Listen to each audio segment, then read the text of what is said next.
Hey, welcome to Adventures with Peps. We are trying our hands at something different.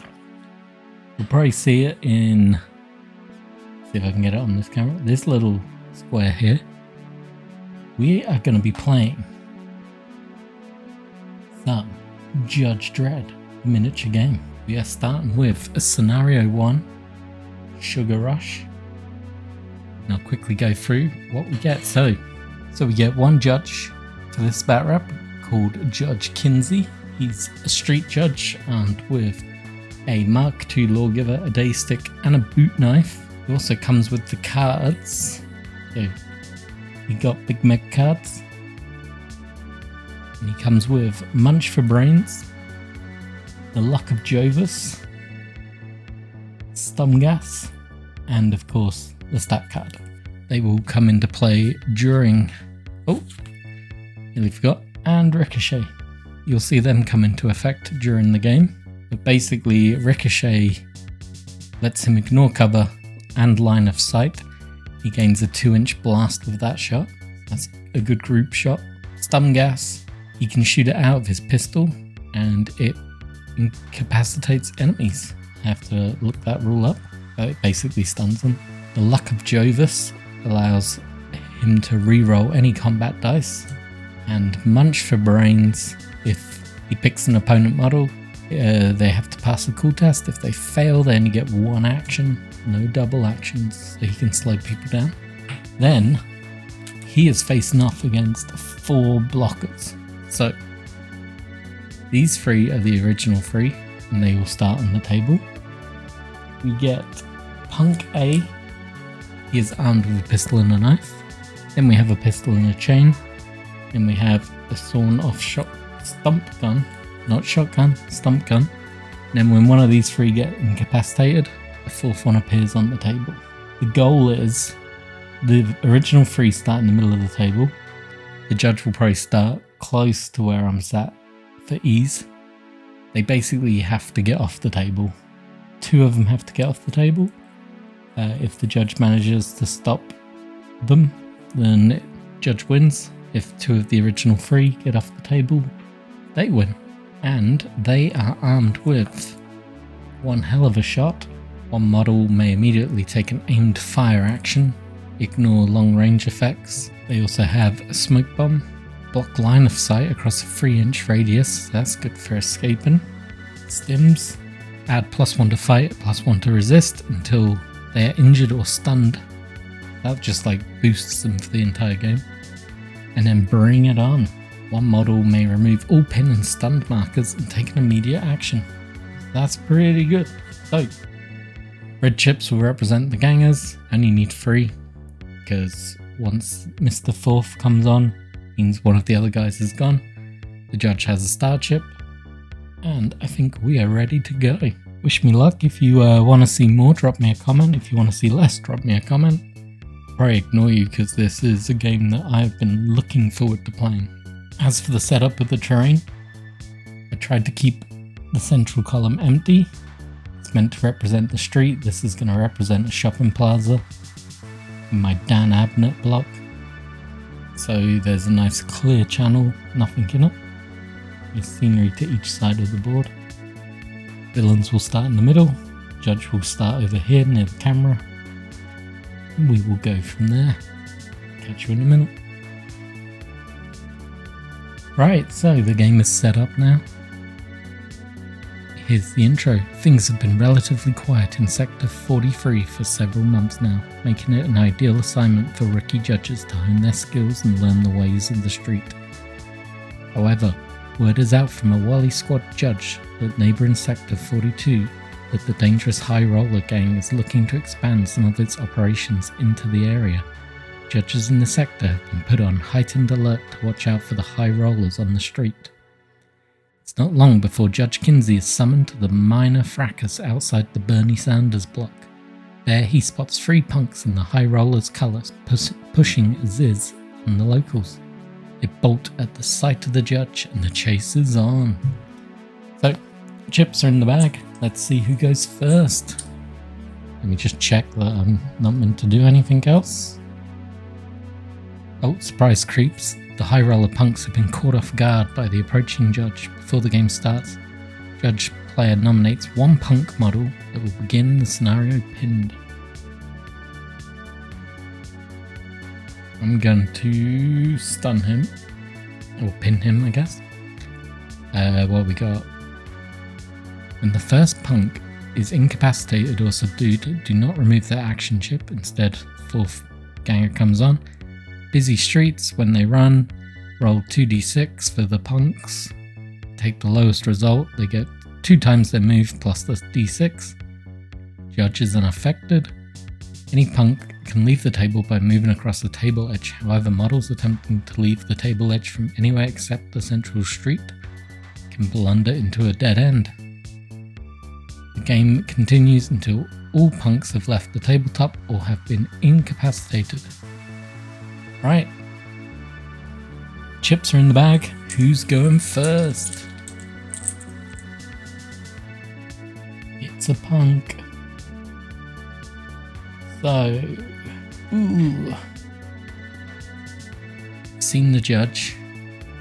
I think we are going to start with Stump Gunner. Okay, so we're going to activate the pinned model, and hopefully before the judge gets too in our face, I can get him unpinned and moving. He is a gang punk, he has a cool of 3. I'm looking for a 2000 AD to get rid of it. And fail miserably. You get a hit, and a defense. So he failed, so his first action will be to remove the pin, which is a single action. Then he is going to move away. So he has a basic move of 6 inches. He is going to go straight away. He wants to get off the table.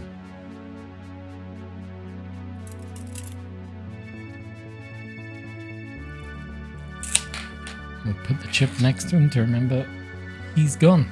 Right, next chip. Could really use the judge coming out here.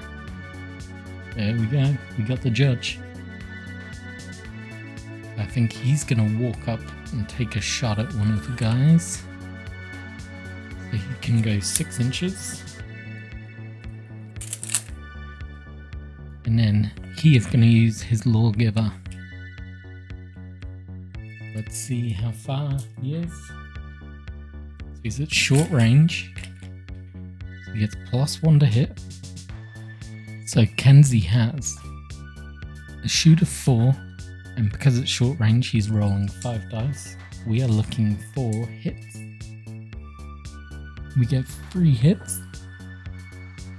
So with 3 hits scored on the dice, let's do that. Judge Kinsey has automatically pinned the punk he was aiming at. They get a pinned marker. Now the punk gets to evade, so 2 dice, any 2000 ADs will help him survive a bit longer. It's a double shield, so that did nothing for him. So now we look at the power of the weapon, which is a power 4. And we're looking for hit results. He scores 3 hits. Then the gang punk rolls 2 dice to resist. So he is looking for shields and gets none. So with 3 power dice in play, because none were resisted, the punk is grievously injured. Place 3 injury markers on the target model. All injury model stats are reduced by 1 for each injury. Injury levels can be reduced. Injuries will accumulate on a model and beyond a certain point will be classed as incapacitated. If a model receives more stunned or injury markers than its cool stat, it counts as incapacitated. So with 3, the gang punk is free cool. He's incapacitated. Street judge opened in fire. Just took him straight out. That is brutal.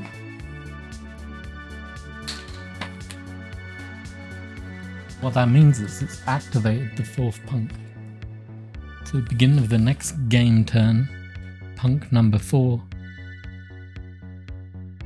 there we go, will appear right behind Judge Kinsey and will be in play. Boom, what a turn! Better put the token next to the judge. Boop. Still off camera. That's just one hell of a start. Okay, so now Judge Kinsey can do... Let's zoom in on Judge Kinsey. Whoop. Can go for broke. So you look up its cool result. Cool of 4. Any 2000 ADs allows me to put his chip back in the bag and he could reactivate this turn. If I fail this test though, he is pinned. And I failed the test, so he is pinned. That is not the result I wanted. I was hoping he'd get to go again, but no luck for the judge. So last chip in the bag is obviously 1 for the downed ganger and 1 for the other punk. Now I have to get 2 of the original punks off the board, so I've just got to go with him. Gotta go, I gotta run. So we're now on to the last punk activating. This seems like a good time for the judge to say, you know what, I'm gonna play Munch for Brains on you. So Munch for Brains. The model has to pass a cool test. If they fail, they only get single action. So cool of 3, we are looking for a 2000 AD. And we got it. So he is unaffected. The judge can get to hold on to his item and is also looking for a 2000 AD. And fails miserably. So that card is now dead and done. And cannot be used again. So the punk, he is going to run 2d6. Sorry, he's going to go 2 times 6 inches plus the lowest number on this dice roll. So 1. That gives him a grand total of a 13-inch move, which takes him clear off the table. He has escaped. The first one has escaped. And that is the end of turn 1.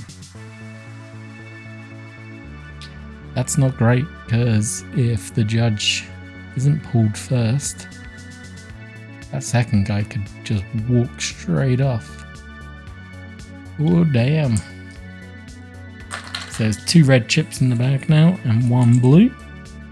4th punk has now arrived. He's got perfect view of the judge. Colleague though, pretty much close to escaping. This is a hard game for one judge. Can we pull the judge token out and have any chance at this? Ah! And we did. That is the luck of Grod. So we are gonna... We're definitely gonna play Luck of Jovis on myself for this turn. So I get to re-roll any combat dice throughout the turn. See if... To begin with, let's see if he gets rid of his pin test for free. And he does, so that's a good start. Let's see if he keeps the item. He does not. He is not good at keeping these items. So, we have a ganger behind us, but we have a ganger about to escape, and we cannot allow him to escape, so we've got to go for it. I think we are going to try out... Ricochet doesn't make any sense. Stun gas doesn't make much sense either. I think we're just going to walk forward and shoot. So standing over the body of the punk that he beat up already, he is going to line up and try to shoot this ganger that is attempting to flee out the corner. So same as last time. Let's see how close he is. He is within 8 inches. Which gives him +1 to hit. He is shoot 4. So So it becomes shoot 5. We are looking for some hits. Scored 3 hits again. That has auto-pinned the ganger. Okay, now we get to see if he can dodge any of these. So the ganger has a dodge of 2. He is looking for 2000 ADs. Gets 1. So because he's rolled that, he has successfully dodged all those hits, which seems crazy. But that's the way that one works, and can now go 3 inches in any direction. He is definitely going this way. That did not go to plan, hey? We've got to go for broke. So cooler 4, we're looking for a 2000 AD.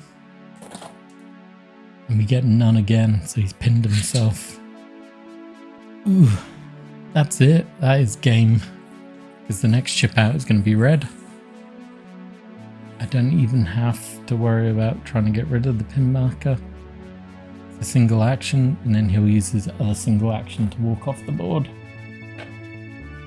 Ouch, Judge Kinsey, you failed me. Absolute failure. Going back to the Justice Department. Shamed.